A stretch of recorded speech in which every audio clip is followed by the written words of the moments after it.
चला तर मग आज बनवूया ड्रायफ्रूट आणि आईस्क्रीम घातलेली थंडगार मँगो लस्सी।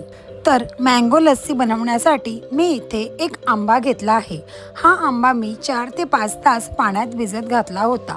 आता या आंब्याचे आपण लहान लहान काप करून घेऊयात। यापूर्वी तुमच्यासोबत मी ड्रायफ्रूट आईस्क्रीम लस्सीची रेसिपी शेअर केली होती। जर तुम्ही ती व्हिडिओ पाहिली नसेल तर मी डिस्क्रिप्शन बॉक्समध्ये त्याची लिंक देते। त्या लिंकवर क्लिक करून ती व्हिडिओ नक्की पाहून घ्या।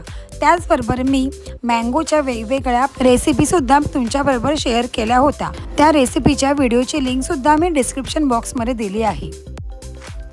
तर मँगो लस्सी बनवण्यासाठी इथे मी 1 वाटी एवढं आंब्याचे काप घेतले आहे।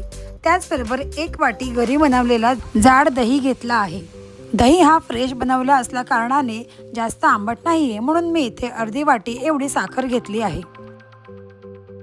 आता मी इथे दही, आंब्याचे काप आणि साखर एका मिक्सरच्या भांड्यात टाकून चांगलं बारीक करून घेणार आहे।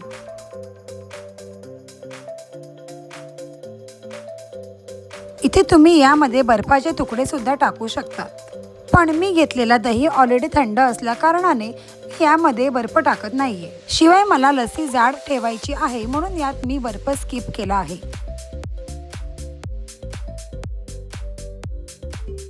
आणि इथे रेडी आहे थंडगार मँगो लस्सी।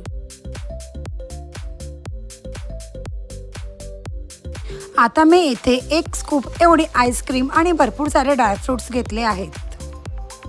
इथे मी एका ग्लासामध्ये 1 चमचा एवढा ड्रायफ्रुट्स टाकून घेते, म्हणजेच लस्सीच्या प्रत्येक घासामध्ये आपल्याला ड्रायफ्रुट्स येतील। आता आपण यामध्ये लस्सी टाकून घेऊयात।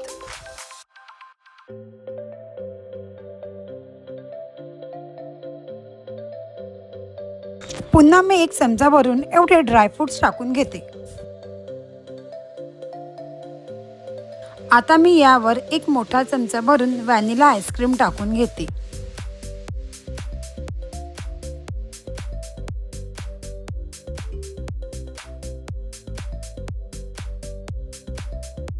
आता यावर उरलेले सर्व ड्रायफ्रुट्स टाकून घेऊया आणि रेडी आहे आपली आईस्क्रीम आणि ड्रायफ्रूट घातलेली मँगो लस्सी। या गरमीमध्ये ही थंडगार मँगो लस्सी घरी नक्की करून पहा। व्हिडिओ आवडली असेल तर लाईक करा आणि ज्यांनी अजून सबस्क्राईब केला नसेल त्यांनी सबस्क्राईब करून घ्या। पहा किती मस्त घट्ट जाड मलाईदार अशी लस्सी तयार झाली आहे आणि टेस्टला तर एक नंबरच आहे। मला तर खूप आवडली, तुम्हाला सुद्धा आवडेल। चला भेटूया पुढच्या व्हिडिओत। बाय।